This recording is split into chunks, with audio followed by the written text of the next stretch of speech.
Well, we're going to take you back to our story in terms of those developments around the KZN floods as well as relief efforts. So official figures are saying that over 50 people are still missing after heavy flooding in KwaZulu-Natal, but NGOs say the numbers could go into the hundreds. As we had mentioned, the South African National Defence Force has deployed 10,000 members to help with search, rescue and recovery operations. To give us an update as to how things have been going is the SANDF's spokesperson, Brigadier-General Andries Mahapa. A very good morning to Brigadier-General, and thank you so much for joining us. Let's start there. Just an update since the deployment of the 10,000 troops, of course, in the KZN. How's that been going? Good morning, and good morning to your viewers. Our heart goes to those who lost their loved ones, especially in KZN floods. As a defense force, all hands are on deck. We are trying to make a difference. Just a point of correction, we don't have 10,000 boots on the ground. Currently, we are standing at just less than 3,000. The number will increase based on assessment from the Joint Operations Center, which is led by KZN. And we have all four elements of the SANDF: the Army, the Air Force, the Navy, medical services, and Air Force, Army, Navy, medical services, and yeah, all four of them, they are on the ground. The Air Force is trying its best, trying to help the families in terms of search and rescue. I think now we have reached a point whereby we are doing search and recovery, because most of the people that we assist, we found the body dead already. So it's just a recovery. It's not a rescue anymore. But we are doing everything we can. And the engineers are also on site. Currently, as we speak, they managed to finish one bridge at eNCA so that they can assist the community from crossing from point A to point B. And then they're also busy at Inanda Dam, where we are establishing a water purification plant. We'll be in a position to distribute 10,000 liters an hour. That will be assisting in terms of closing the gap of water, as we know that water is a problem in KZN. And then we also established a medical post under the SAMS at one of the hospital, I think they call it Prince Mashiane Hospital.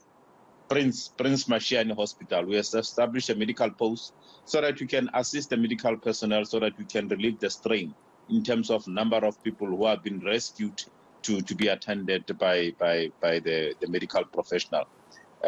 Glad to say that we also have a team that is also guarding the national key point at Sabref.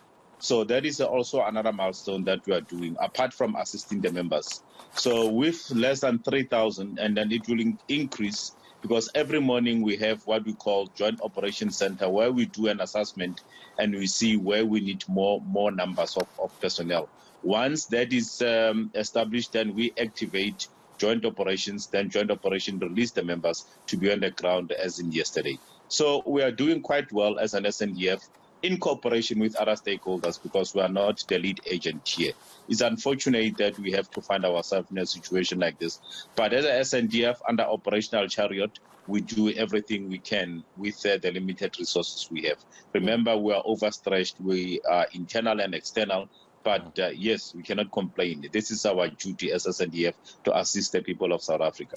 Brigadier Mahapa, well said. I just want us to labor on the point, though, in terms of what you were mentioning, that this is not a search and rescue any longer, but rather a search and recovery.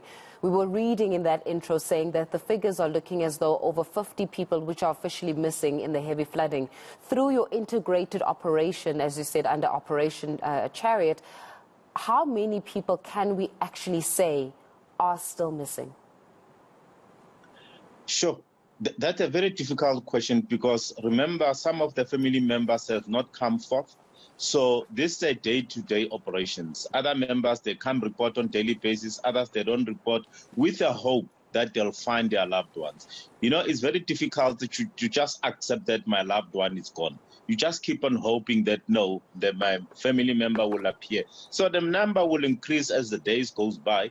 And we are continuing. We've got the Navy who are also assisting in terms of the diving to search the bodies underneath the water. So we are hopeful that we'll recover everyone. And yeah, it's a sad situation, I must say. You know, when you watch it on TV and being on the ground, it's a totally different picture altogether. My heart goes to those who lost their loved ones. Brigadier General, just before we let you go, is there, for lack of a better expression, an expiry date for Operation Chariot? Is there a time where the SANDF will then have to withdraw and I would say life goes back to some kind of normal? I mean, for the people that are affected in the KZN, there will never be anything called normal ever again. But for the SANDF, is there a time that has been set for when you're going to withdraw? Remember, Operation Chariot, it was not established because of KZN.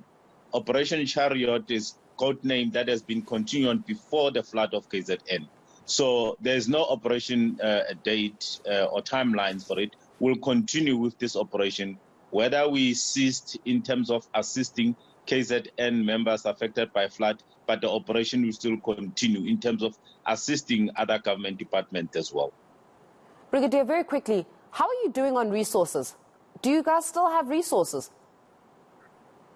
Of course, we do have resources. One need to mention that even though they are limited, but we do have resources. That's why we could be in a position to say with conviction that we'll be in a position to provide 10,000 liters of water an hour.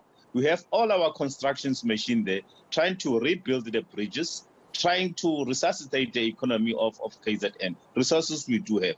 Yes, they are limited, but we do have resources. We have the aircraft flying after every 30 minutes, trying to assist the members, assisting the gift of the givers from providing food from point A to point B, assisting also in search and recovery. The resources are on the ground. I wish we could have abundance of resources. We do too. That is encouraging that there is an abundance of resources, of course, in a country where we're always crying about resources for anything that needs to be done, hence the question coming from Faith. But that is very encouraging that you're getting that news to us there. Brigadier General, thank you so much for joining us here on the South African Morning. That is Brigadier-General Andries Mahapa, who is the South African National Defence Force spokesperson.